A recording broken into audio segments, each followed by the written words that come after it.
Hey guys, Selena here. I just wanted to do a quick unboxing video. I just got my Leafcutter Bees in. Super excited. They shipped really quick. Took probably about 3 days from the time of ordering. And I heard about Leafcutter Bees off of Black Gumbo Gardening. And I used one of his links actually to purchase it. I think the code was BGG for Black Gumbo Gardening. Anyway, you can look at his video and check there underneath in the description. It's Black Gumbo, and he is doing a video on Leafcutter Bees, and he gives you a code.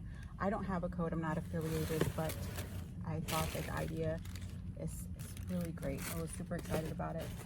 So I got these off of MidasBees.com, and I'll show you right here. So it's MidasBees.com. And I went ahead and they have different houses to choose from. I went ahead and got this one. I think it was around $70, and you get free shipping.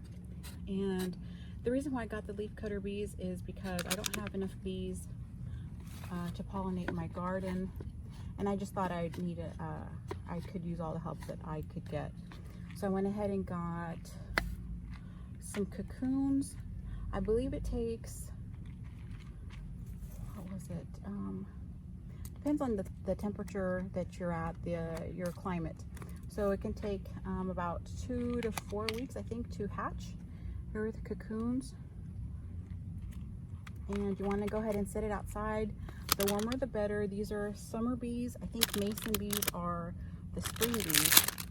And their life cycle, I don't know that much about them, so just pardon me if I'm incorrect. You can go ahead and let me know in the comments. But the life cycle is about 5 weeks. After they're hatched, they live for 5 weeks, and then basically their life consists of eating, pollinating, and then making a little nest for their babies. And let's see what's in here.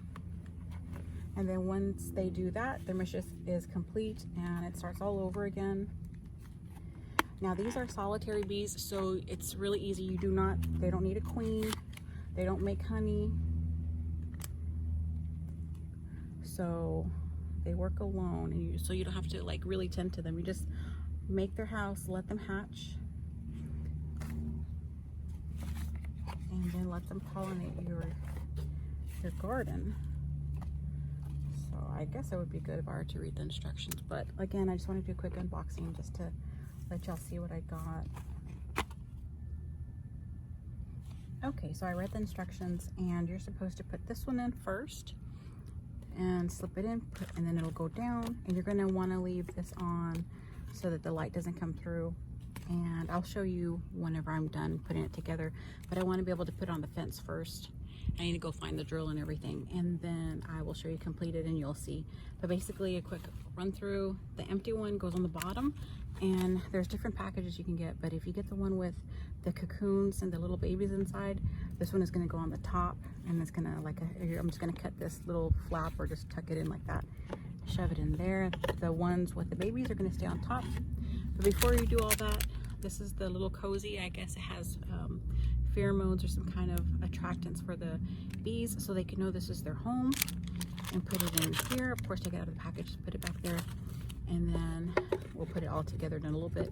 Also, make sure that all of your flowers are coming into bloom by the time that they're hatched, which is about 3 weeks or so they can have pollen to munch on. If not, I understand that they will fly away and go to another place where there is food, like most of us would do. And anyway, go ahead and hang on a second. I'm going to go ahead and put it together, and I'll show you what it looks like when I am done.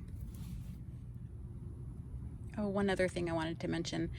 They are called Leafcutter Bees for a reason. They create their little homes out of leaves that you have in your garden. I think they prefer rose leaves, and they don't do like a whole lot of damage. Of course, they're not gonna like leave all of your rose bushes totally clean of leaves.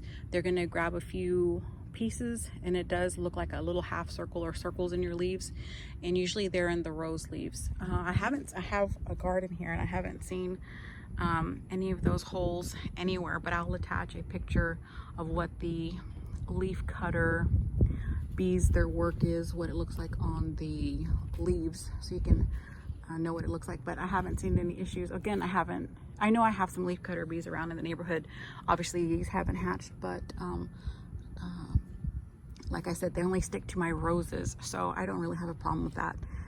Now I do have a baby David Austin rose up there. It's not in frame, but they haven't even touched that one, and that's the only one I'd probably be a little bit concerned about because it just came in a few weeks ago as a bare root rose. I'm really excited about that, by the way. But they have not touched that at all. Okay, talk to you later. I'll go ahead and show you the completed in a little bit.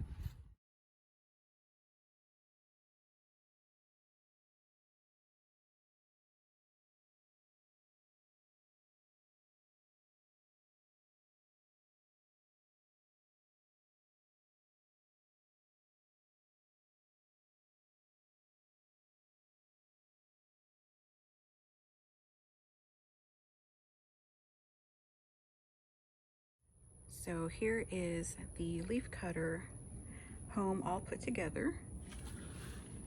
So what you do is you're gonna end up putting, because I had to make sure yesterday, end up putting the empty ones on the bottom, the ones with babies on the top, and then some more babies are up here. And this is called the gable.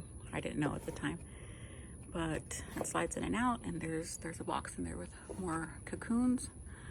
And I'll just monitor it to make sure that I don't see a trail of ants trying to get at my cocoons, and see what happens in about, I don't know, 3 weeks. I'm hoping since it's so hot here that it's gonna only be like 2 weeks, but who knows. So this is exciting.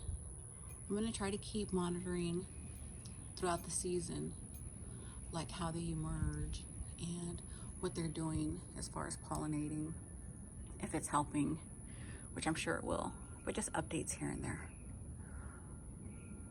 There we go.